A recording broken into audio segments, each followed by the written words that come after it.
ভরের একক। আন্তর্জাতিক পদ্ধতিতে ভরের একক কি? আন্তর্জাতিক পদ্ধতিতে ভরের একক হচ্ছে কেজি। সংক্ষেপে আমরা এটাকে কি বলি? কিলোগ্রাম। সংক্ষেপে এটাকে আমরা বলি কেজি। ফ্রান্সের সেভরেসে অবস্থিত ওজন ও পরিমাপের আন্তর্জাতিক সংস্থা অফিসে সংরক্ষিত একটি দণ্ডের ভরকে এক্ষেত্রে আদর্শ হিসেবে বিবেচনা করা হয়। কোথায়? ফ্রান্সের কোথায় অবস্থিত? ফ্রান্সের একটা জায়গা সেভরেস, সেখানে অবস্থিত ওজন ও পরিমাপের আন্তর্জাতিক সংস্থার যে অফিস আছে, সেখানে একটা দণ্ড আছে। তো সেটার ভর যতটুকু ততটুকুই আমরা কি করি? 1 কেজি ধরি। কম ভরের জন্য ব্যবহার করা হয় গ্রাম, আর বেশি ভরের জন্য কি ব্যবহার করা হয়? কুইন্টল, মেট্রিক টন বা টন ইত্যাদি। তাহলে 1 মেট্রিক টন মানে কি? 1 মেট্রিক টন মানে হচ্ছে 10 কুইন্টল। 1 কুইন্টল মানে কি? 100 কিলোগ্রাম। তাহলে দেখো 1 মেট্রিক টন মানে হচ্ছে 1000 কেজি বা 10 কুইন্টল। 1 কুইন্টল মানে 100 কিলোগ্রাম। 1 কিলোগ্রাম মানে কত? 1000 গ্রাম। 1000 গ্রামে 1 কেজি, আবার 1 গ্রামে 1000 মিলিগ্রাম। ঠিক আছে? বা সময়ের একক, তোমরা একটু ঠান্ডা মাথায় এতটুকু পড়বা তাহলে হয়ে যাবে। তারপরে সময় একক, তো বলো তো সময়ের একক কি? সময়ের একক সেকেন্ড। ঠিক আছে? সময়ের একক সেকেন্ড। একটু আগের বর্ণিত সকল পদ্ধতিকে সময়ের একক হলো সেকেন্ড, তবে দৈনন্দিন জীবনে সেকেন্ডের চেয়ে এর গণিতাংশের এককগুলো ব্যাপকভাবে ব্যবহৃত হয়, যেমন মিনিট, ঘন্টা, দিন, মাস, বছর ইত্যাদি। পৃথিবী নিজ অক্ষের চারপাশে এসে একই অবস্থায় পুনরায় ফিরে আসতে যে সময় লাগে সেটি হচ্ছে একদিন। তো দেখো এটা আমাদের পৃথিবী, তো পৃথিবী ঘুরে, তাই তো? নিজ কক্ষের চারপাশে কি করে? ঘুরে। এই যে এখান থেকে জার্নি শুরু করে আবার ঘুরতে ঘুরতে এই পয়েন্টে এসে পড়বে। এই যতটুকু সময় লাগে এটাকে বলি আমরা একদিন। ঠিক আছে? যতটুকু সময় লাগে আমরা কি বলি? একদিন বলি। পৃথিবী নিজ অক্ষের চারপাশে ঘুরে এসে একই অবস্থায় পুনরায় ফিরে আসতে সময় লাগে একদিন।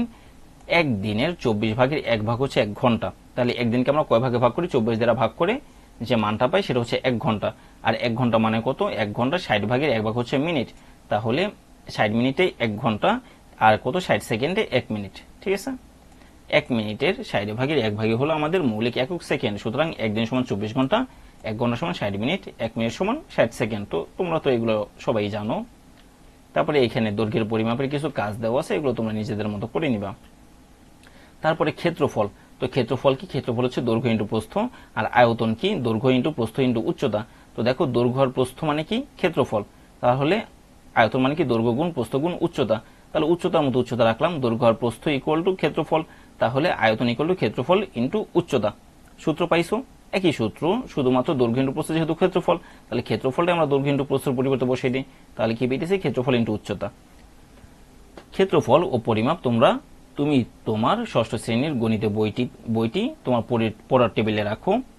এখন একটু দেখার চেষ্টা করো এরকম মোট কয়টি বই তোমার পড়ার টেবিলে পাশাপাশি রাখা যাবে। এবার এও কি বলতে পারবে যে তোমার পড়ার টেবিলটির সমান কয়টি টেবিল তোমার পড়ার কক্ষে রাখা যাবে। চিন্তা করছো যে এই হিসাব তুমি কিভাবে বের করবে। আসলে এটি বোঝার জন্য তোমাকে একটু পড়ার টেবিলের ক্ষেত্রফল বের করতে হবে। টেবিলের মাধ্যমে টেবিলের পৃষ্ঠ বা ঘরের মেঝে কতটুকু ক্ষেত্র দখল করে আছে তা জানা যাবে। আয়তাকার ক্ষেত্রে এই পরিমাপ করতে হলে ক্ষেত্রটির দৈর্ঘ্যকে কি করতে হবে? প্রস্থ দিয়ে গুণ করতে হবে। ঠিক আছে? তারপরে আয়তন ও তার পরিমাপ। তাহলে সাধারণভাবে বোঝা যায় যে তোমার জ্যামিতি বক্সটির তোমার বিজ্ঞান বইয়ের তুলনায় কম স্থান দখল করে। আবার একটি ইট যে জায়গা দখল করে, দুটি ইট কিন্তু তার চেয়ে বেশি জায়গা দখল করে। কোন বস্তু যে স্থান দখল করে তাকে ওই বস্তুর কি বলে? আয়তন বলে। কোন একটা বস্তু যতটুকু কি করতেছে? জায়গা দখল করতেছে। তো দেখো যদি এটা একটা ইট হয়, আমরা আঁকি, এটা একটা ইট। ইটটা তো একটা খাতা না, তাই না? খাতায় শুধু একটা পেজ না, একটা পেজ কি করে? দৈর্ঘ্য আছে, প্রস্থ আছে। কিন্তু যদি একটা ইট বা একটা বই রাখি বা একটা খাতা রাখি, ওর দৈর্ঘ্য আছে, প্রস্থ আছে, কিন্তু ও উঁচাও, তাই না? তো এই তিনটের গুণফলে হচ্ছে আমাদের আয়তন। অর্থাৎ কোন একটা বস্তু যতটুকু জায়গা দখল করে সেটি হচ্ছে আয়তন। আন্তর্জাতিক পদ্ধতিতে আয়তনের একক হচ্ছে ঘনমিটার। কি হবে? ঘন মিটার। অর্থাৎ মিটার গুণ মিটার গুণ মিটার। দৈর্ঘ্য মানে মিটার, প্রস্থ মানে মিটার, উচ্চতাও মানে মিটার। তাহলে মিটার গুণ মিটার গুণ মিটার, অর্থাৎ ঘনমিটার। ঘন মানে 3। একটি ঘনক্ষেত্র যে জায়গা দখল করে তা হলো 1 ঘনমিটার। 1 ঘনমিটার equal to 1 metre into 1 metre into 1 metre. CGS পদ্ধতিতে আয়তনের এককে ঘন সেন্টিমিটার। এটা হচ্ছে সিজিএস পদ্ধতিতে। একে সংক্ষেপে কি বলে? আমরা সিসি বলি, কিউবিক সেন্টিমিটার বলি। তরল পদার্থের আয়তন আমরা কি করি? আমরা লিটার বলি, তাই না?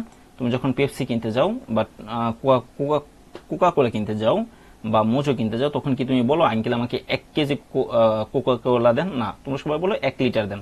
তাহলে তরল পদার্থের আয়তন আমরা কি বলি? লিটার বলি। 1000 সিসি অর্থাৎ 1000 কিউবিক সেন্টিমিটার সমান 1 লিটার। 1 সিসি কে 1 মিলিলিটারও বলা হয়। সুতরাং 1 লিটার সমান 1000 সিসি ইকুয়াল টু 1000 মিলিলিটার, মানে লিটার আর কেজির হিসাব একই। শুধু আমরা তরলের ক্ষেত্রে কি বলবো? লিটার বলবো। যদি এটা হিসাব আলাদা তো তোমাদের এত কিছু জানার দরকার নেই। তোমরা এতটুকু মনে রাখো যে 1 কেজি মানে 1 লিটার, 1000 গ্রাম মানে 1000 সিসি বা 1000 মিলিলিটার। ঠিক আছে। বিভিন্ন আকারের কঠিন বস্তুর আয়তনের পরিমাপ। যে কোনো আয়তাকার ঘনবস্তু যেমন ইট বা ঘরের আয়তন সহজে এতে দৈর্ঘ্য, প্রস্থ ও উচ্চতা মেপে গুণ করে বের করা যায়। কিন্তু অন্য আকৃতির বস্তু বা অসমতল বস্তুর আয়তন কিভাবে বের করব? এখানে যে ইগুলো আছে এগুলো তোমরা নিজেদের মতো করে পড়ে নিবা। পাঠ 12 তরল পদার্থের আয়তন নির্ণয়। তো তরল পদার্থের কিভাবে আয়তন নির্ণয় করব? আমরা সাধারণত তরল পদার্থের আয়তন মাপার জন্য একটি দাগাঙ্গিক মাপচক ব্যবহার করে থাকি। অর্থাৎ এখানে দাগ দেওয়া আছে, এরকম মাপচক ব্যবহার করে থাকি। নিচে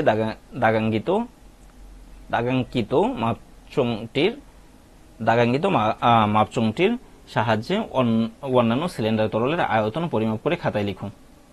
তারপরে দেখো তাপমাত্রার পরিমাপ। তুমি হয়তো বিভিন্ন ভাবে তাপমাত্রা শব্দটির সাথে পরিচিত, যেমন টেলিভিশন অথবা রেডিওর খবরে চলতি দিনের বাতাসে তাপমাত্রা বলে দেওয়া হয়। তাছাড়া কারো জ্বর হলে তোমরা তার দেহের তাপমাত্রা মেপে জেনে নেই। তাপমাত্রা পরিমাপের আন্তর্জাতিক একক হলো কেলভিন। তো তাপমাত্রার একক কি? কেলভিন।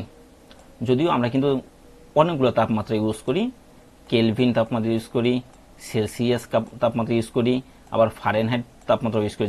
যখন তোমার জ্বর হয় তখন আমরা কি বলি? 101 ডিগ্রি ফারেনহাইট। ঠিক আছে। এরকম আর কি আমরা বিভিন্ন রকমের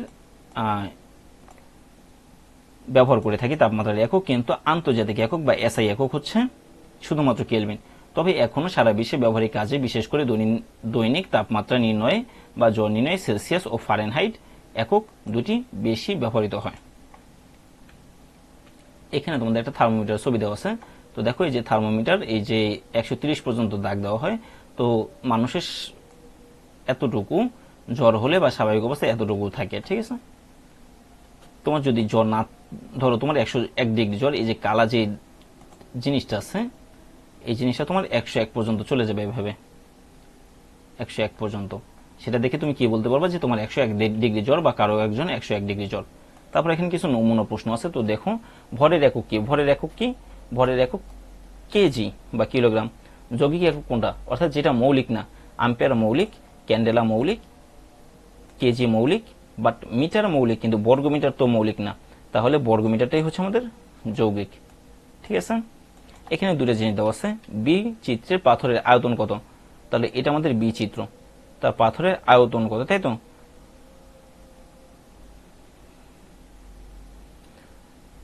তো পাথর ফেলার পরে উচ্চতা দেখো আর পাথর ফেলার আগে উচ্চতা দেখো।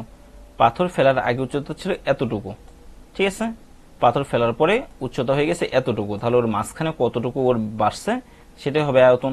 তাহলে এখানে ওর বাড়ছে হচ্ছে 15 - 10 করলে কত আসে? 5 আসে। তাহলে 5 ঘন সেন্টিমিটার।